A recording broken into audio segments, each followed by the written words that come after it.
All right. So thank you for joining in the miracle recap. Great that you're here. And we get started with the lessons 28 till 34, today's lesson. And we're looking at the basic principles behind it, or the main theme. And today that really is like, well, beyond the images I see, beyond this, beyond that. Like it's not in the image, it's beyond that. And what do we see? We see images, and we are intrigued by images. We have wishes that are images. And so all of that is coming back on a daily basis. When we open our eyes, when we get ideas, you have an idea, you have an image, you have a desire, you have an, preferable situation, or you have a certain outcome that you suddenly see as an image. It's like, oh yes, this is what I want. Oh yes, I would love it like that. Oh, I prefer this and I prefer that. So this is lesson, the undoing of all of that, where you don't look that way anymore. So it's not really that anything is taken away, that your preferable image, that's taken from you or something. No, you start to see it in a different way. You start to see everything in a different way. And there's a good reason for that. So, and this has to be reasonable, otherwise you would never do this. That's why there's so many lessons. Like you're not easy to convince of what you're actually doing and what you're seeing. So that's why it can look like it takes a moment to really get this down. Recognize, oh my God, what was I thinking? Oh, I didn't see it like that before. I haven't seen it like that at all. Oh my God. So yeah, and more discoveries. So yeah, how to start with that? It's like beyond the image that I've created. Well, what does this image, like what has the image done to you? That's always good to realize too. Like what did these images do with you? Now really look at that. It's like, well, for sure, it didn't give you the freedom that you were looking for. You had a desirable image. You wanted to go there, you wanted to do that. But what happened? You got yourself locked up in the situation, in fact increasing the complexity of it, and even harder to solve, it seems like. Now see, the preferable images will never give you what you want, because of what you truly want, because it is like an image, and what you're really looking for isn't an image. So that's where the main crux is, or the main conflict is really. And yeah, that's what we're looking at today. And it keeps coming back in every one of the lessons that you've been practicing in the last 7 days, like one after the other. And so what did these images do? Like I said, they gave you something that you actually didn't want. So in other words, you were locking yourself up into situations. You literally imprisoned yourself with the ideas that you shared for a moment and treasured for a moment. But you put yourself into a prison. Because in fact they confirmed that there is such a thing as this world, and there isn't.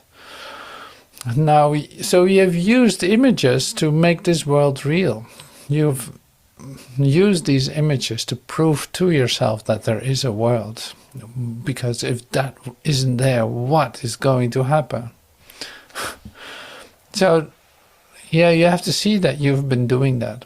Now, in the review of those lessons, we will see that, oh yes, I have imprisoned myself. Oh yes, oh, it is beyond the image. Like everything is still there, untouched by your ideas about it. There's the purity of you. There's the love of God behind all of these images. Is still that. And it cannot be taken away. So it's like there's nothing lost at any point. There's no such thing as loss. And this gives you an increasing sense of peace, because it's like, oh my, well, I really thought I was stuck in the prison that I made up for myself, and the construct of what I thought I was and what I thought anyone else was, and the timeline that was so constricting me in my movements, thinking that I'm a 75-year-old lady or a 125-year-old lady or man or who knows what, walking around this earth and can fall down dead all in any instant. I've imprisoned myself into that idea too. So that keeps repeating in various ways until I see it in every way that none of that is so. Like there's no exception to that. There's no exception in the unreality of what you see. Now here comes, and this is part of this endeavor, you could say, it's like the development of Christ vision. Christ vision is a vision of wholeness, of your whole-mindedness. It sees and recognizes only that what is whole, that is what is perfect, that what is in total harmony with the universe. It cannot see anything else. So this vision looks, in fact, straight through the appearances that are taking place, that you seem to be seeing, and recognizing the truth beyond that on a continuing basis. No, that's not it. No, don't let yourself be confused by it. No, there's no need to say sink into another detour into the hell that you know so well. So here, practicing this on a daily basis is setting you free. You need to be reminded of that, because it is like this: you have a great experience of connectedness for one moment. Within 5 minutes it can be that you feel completely stuck, and then the whole story starts over again, that you have to, like, oh no, wait a minute, this is not really what's going on. For a moment I took it as if it was real, and I started to fix it and immediately come with 100 solutions to a problem that I've perceived. And now I got stuck in this world again, trying to solve this problem, and doing that, coming out of it again, like, oh yeah, I can see peace instead of this. How great is that? I can see, and I want to see peace instead of this. It's not only that I can, but I actually choose to do so too. Here's the conflict gone. Now what do I need to do with that situation? You still don't know what to do with that situation. So it doesn't make you a better problem solver. Don't forget, it's like, okay, here's the situation. It totally disturbed my peace, and I really try to immediately fix it. Now what am I going to do? You're going to receive this idea before you do anything with it. You just allow it to be there. And just breathe, in fact, and relax into that, what you have perceived, for just a moment. Now, your adrenaline is sinking down, your breathing starts to become normal again, the anxiety is gone. Now you feel suddenly inspiration to really pay some attention to what actually occurred. Now you're willing to look at it without fear. And suddenly it seems like the thing is already dissolved because you didn't read it well, for instance. Like you didn't read it well. The problem isn't there. You really thought it was the one thing that you didn't want to receive, and you read everything in it and you saw proof of what you were fearing. None of that was so. So mostly it is like this. You made a mistake. That's why you perceived it like this. That's why you were distracted by this. And the most fundamental thing that's all behind this, continuously, in fact, lurking around the corner, around every situation that comes your way, like it's right here, it's right here, it's right here. It suddenly makes you like shake up. What's going on? What is this? What do I need to do? Oh my God, what? And what happens is, in fact, you feel completely alone in it. You feel overwhelmed by it, and you think that you need to solve this all by yourself. Here it is. Here it is. Now, there's no separation. I just was mistaken in what I saw and how I responded to it by thinking that I needed to do something with it. None of that is so. So here's a new situation. Now I did my lessons well. And what does that mean? When I do my lessons well, when I'm feeling that, like I carry my protection, you could say, to prevent myself from letting my peace be disturbed, it is like this, okay, let the situation come. I don't need to do anything with that. The situation comes. Normally it would shake me up. Now it's different. I received that situation. I'm not resisting it either. I received that situation. I recognize that that didn't change my connection with God. Now what's the next part? What is the next part? It is like I don't have to do anything with it. And it's not that it's not going to be resolved. No, it's more like, no, I still am in communication. That means that if I'm inspired to do something, to pick this up and do something with it, I will be told. It will literally be told. But most of the time, it is just that I needed to get out of the way, to let the light do the work, because it isn't what it appears to be. So the one thing that you do with images and with ideas is that you think it real. In other words, you see it as a fact. You see it as, oh no, this is happening. Oh, this is a real occurrence. And this is for sure. It isn't. It is not a real occurrence. So in other words, it is not a fact what you perceive. It is just a momentary reflection, and that is all. Can it shift and change all the time? Well, it does, yes. As long as I don't hold on to the idea and make it real for myself, it will change in an instant. It's not a big deal, so to speak. It's just a reflection of what I thought was the occurrence. But that has no reality. That was just an image. That's why it's meaningless. Now, a layer under that, a layer under the, say, the sphere of fear, is my certainty that I carry with me, that I'm in constant communication with. That is my soul level, you could say, or my real level, my Christ mind level. This is in constant communication with Source. You think there's an exception to what the universe can do for you? You think that spirit isn't available temporarily, like out of order? Now he cannot help you today?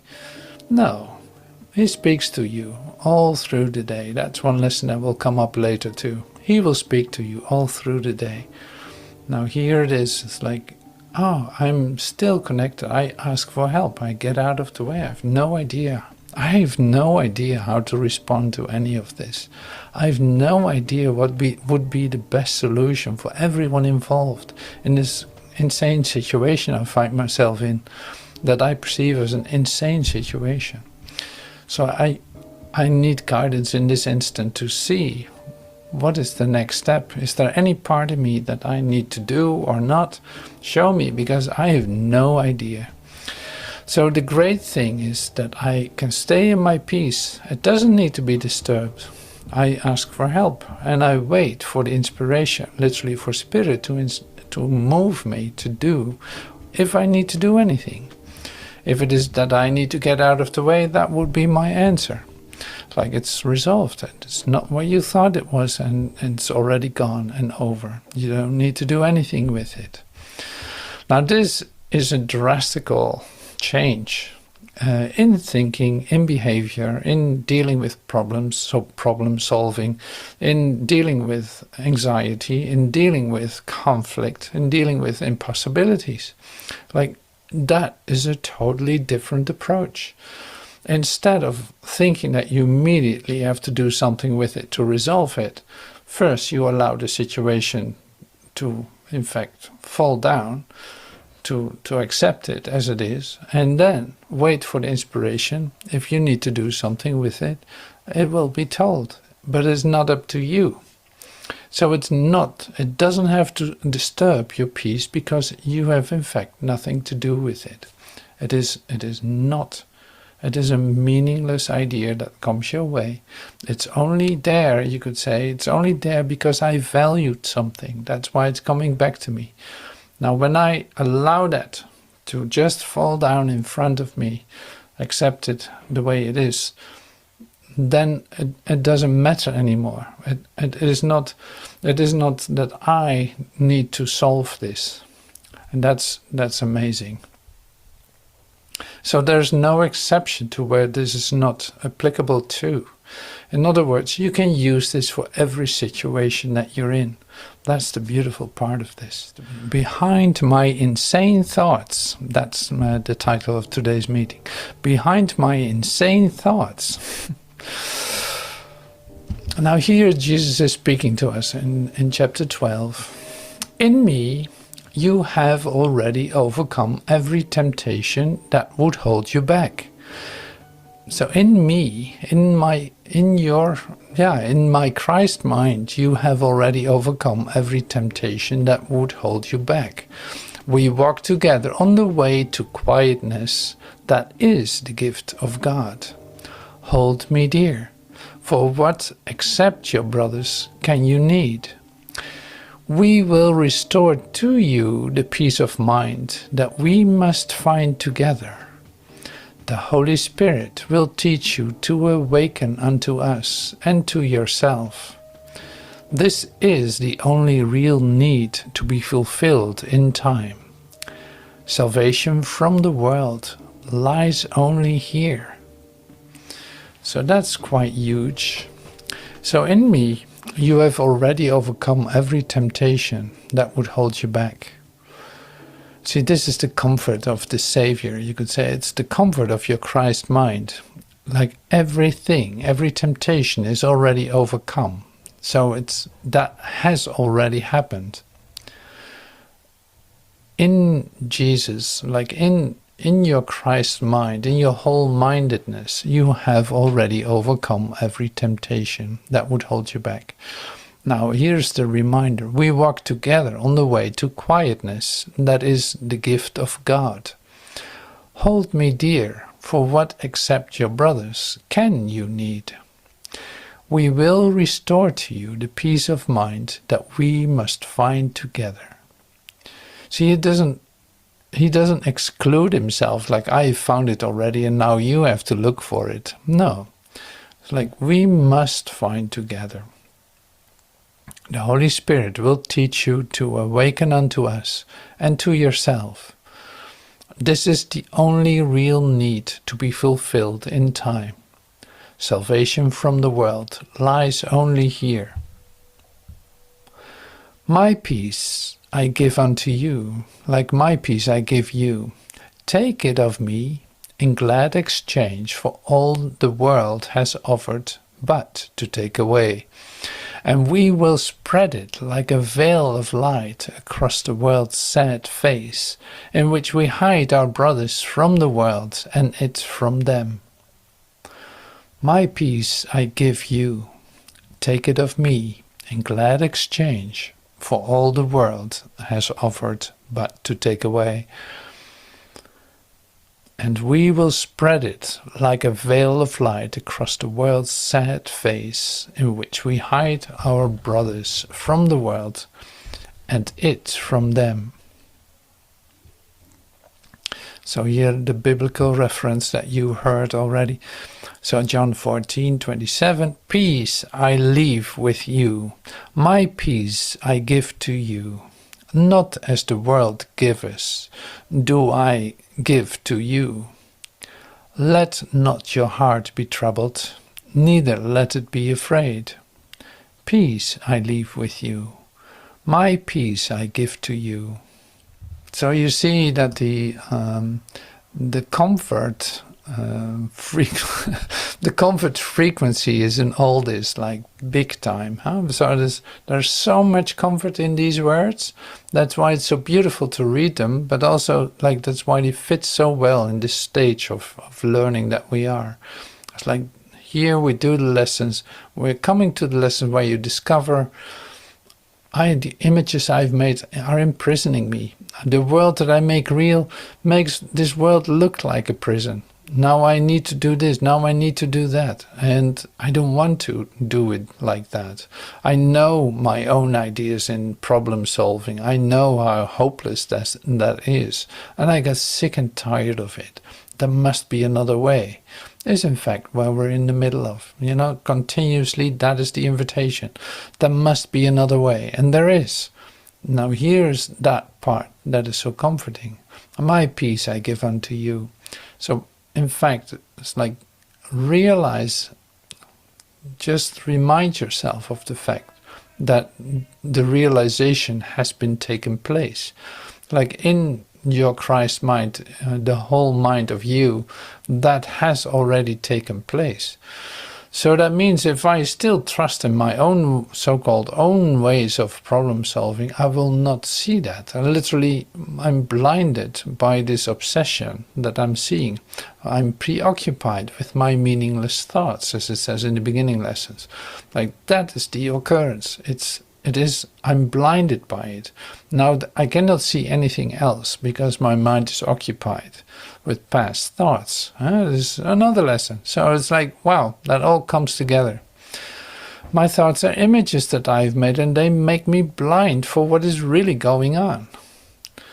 And on and on and on. So and finally we come to lesson 23 like we did last week. Like I can escape from the world I see by giving up attack thoughts. I've been attacking myself with these ideas. This was my way of dealing with the world, attack. And esteeming things as real and making images as facts and letting it influence me as if there's really something going on. None of that had any effect in reality because, in fact, that didn't take place in reality. So this is great. Now, the lessons that we're going to read together starts in a moment. So this is lesson 28 to 34. It's today's lesson. We read a review again, like we did last time too, from this little booklet. You can still buy it on Amazon. I think it's like the 20-minute book, I'm Sustained by the Love of God, a review of the first 50 lessons. It's great to have with you because like you start reading it and you're gone. In fact, like you're out of this world when you start reading it. So it's very helpful. But anyway, I can send you a PDF too, of course. So here we go with the reading. So if you want to participate in this, just unmute your microphone whenever you think it's your turn and you start reading. Okay, so I will start with the first one, just to make it easy. Above all else, I want to see differently. The world I see holds my fearful self-image in place and guarantees its continuance. While I see the world as I see it now, truth cannot enter my awareness. I would let the door behind this world be opened for me, that I may look past it to the world that reflects the love of God.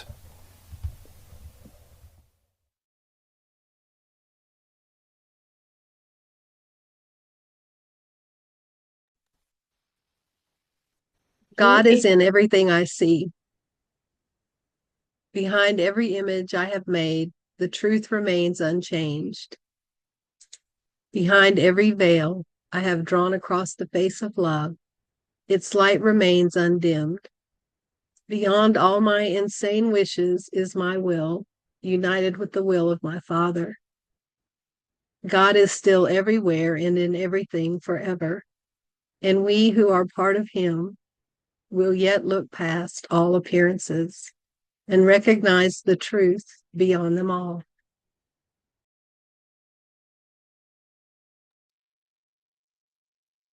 Dieu est dans tout ce que je vois, parce que Dieu est dans mon esprit. Dans mon propre esprit, derrière toutes mes images, pensées de séparation et d'attaque, et la connaissance que tout est un à jamais. Je n'ai pas perdu la connaissance de qui je suis parce que je l'ai oubliée. Elle a été gardée pour moi dans l'esprit de Dieu, qui n'a pas quitté sa pensée, et moi, qui suis parmi elles, je ne fais qu'un avec elle et un avec lui.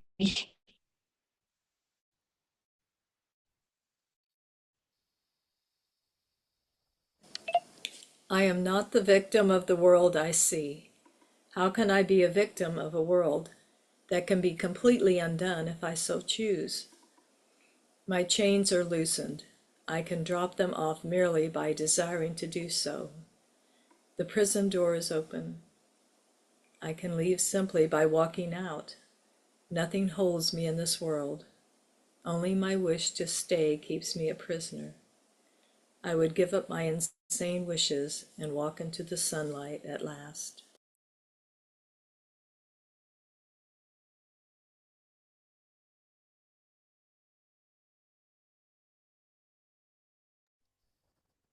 J'ai inventé le monde que je vois.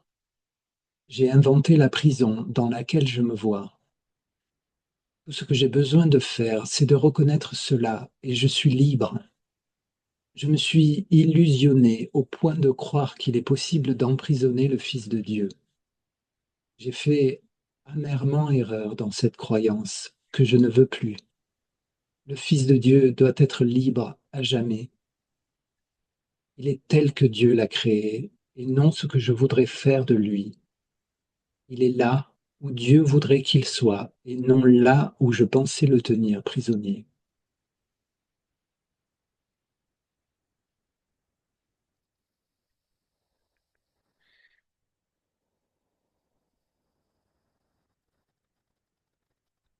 There is, excuse me, another way of looking at the world. Since the purpose of the world is not the one I ascribe to it, there must be another way of looking at it. I see everything upside down, and my thoughts are the opposite of truth. I see the world as a prison for God's Son. It must be, then, that the world is really a place where he can be set free. I would look upon the world as it is, and see it as a place where the Son of God finds his freedom.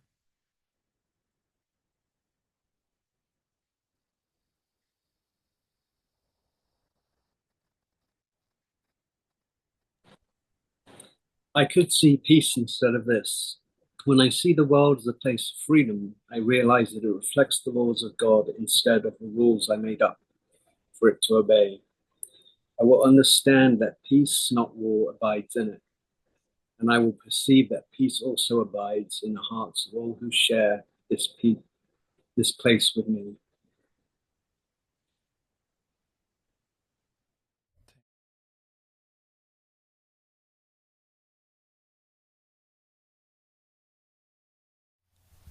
I could see peace instead of this. The idea for today begins to describe the conditions that prevail in the other way of seeing. Peace of mind is clearly an internal matter.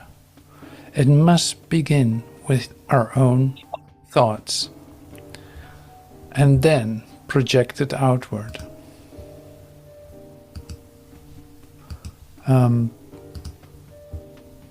It is from your peace of mind that a peaceful perception of the world arises.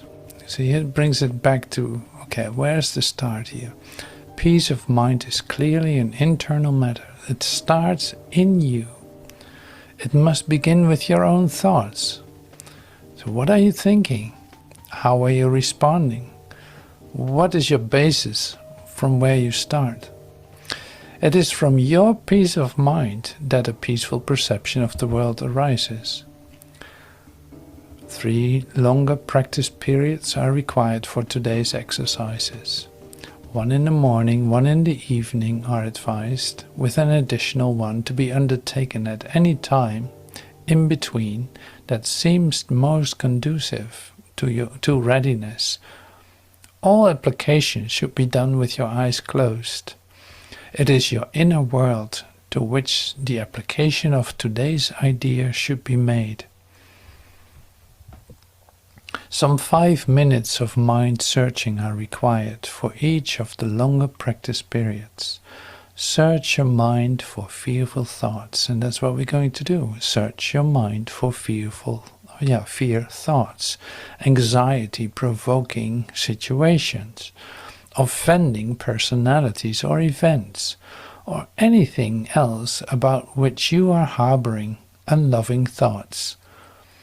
Note them all casually, repeating the idea for today slowly as you watch them arise in your mind, and let each one go, to be replaced by the next.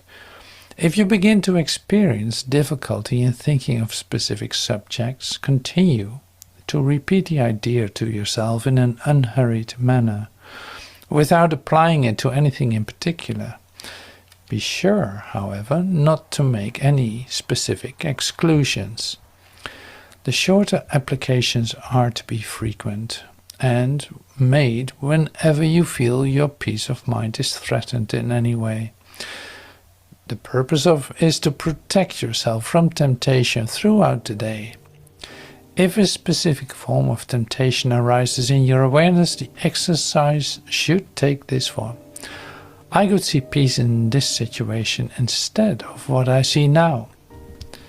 If the inroads on your mind, peace of mind, take the form of a more generalized adverse emotions such as depression, anxiety or worry, use the idea in its original form. If you find you need more than 1 application of today's idea to help you change your mind in any specific context, try to take several minutes and devote them to repeating the idea until you feel some sense of relief. It will help you if you tell yourself specifically, I can replace my feelings of depression, anxiety or worry, or my thoughts about this situation, personality or event, with peace. I can replace my feelings of depression, anxiety or worry with peace. So you can replace it because it starts with how you are thinking. So we do this exercise now. So it's like, so this is the longer practice period. Search your mind for fear thoughts, anxiety-provoking situations that are coming up for you, like that you think are coming up for you, offending personalities or events, or anything else about which you are harboring unloving thoughts. So you note them all casually, repeating the idea for today slowly as you watch them arise in your mind. I could see peace instead of this. I could see peace instead of this. And let each one go to be replaced by the next. So let's take some time for that.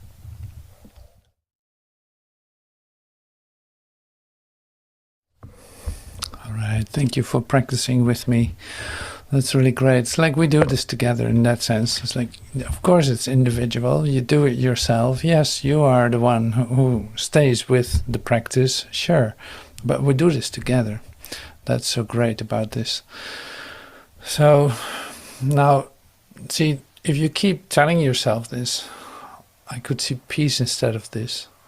Like slowly but certainly, there becomes a real, like attractive alternative to the things that you're seeing. It's like that dawns on your mind at a certain point. It dawns that, oh my God, I'm actually doing that against myself. I could see peace instead of this. That's amazing. That's amazing. Look at any situation, and it is in fact offered. It is already there. So this is the gentle awakening that is taking place, and where Jesus is talking about what I shared from chapter 12. It's like there's a gentle awakening going on, in which you will awaken to the truth of you, because that was already, that has already occurred in your whole mindedness. That is realized, and so it's like you can delay it as much as you want, as long as you want. And if you're not certain about it, that's okay. You can delay that, but it's already accomplished, and it's for you to use, because it's the only thing that's real about you, and it will change everything for you if you accept that. And now the thing is, of course, in the process we are, say, in fact, undoing the habit of doing. That's why it's an undoing. Like we're so programmed to do and to fix and to adjust and to attack and to defend and to also continue in holding on to the grievance, in fact, that you have against God. Otherwise, you're afraid of God in a certain sense. Not that I want to talk you into anything, but it's just, apparently you feel that you need to protect yourself, so there must be something attacking you. Now what can that be? Your brother, you learn to deal with that, but God, did you learn to deal with that? Is there any situation where God is absent, and why wouldn't you want to completely introduce him into the situation? This is then the invitation, continuously. Everything has to do with that. Every value that you give the world is in fact a step out of your own certainty, and falling into pain, in fact, falling into an attack, into a detour, into thinking that there's an image that you would desire, that you want. Not seeing it for what it is, obviously, because you are not an image. You are that what you want can never be an image.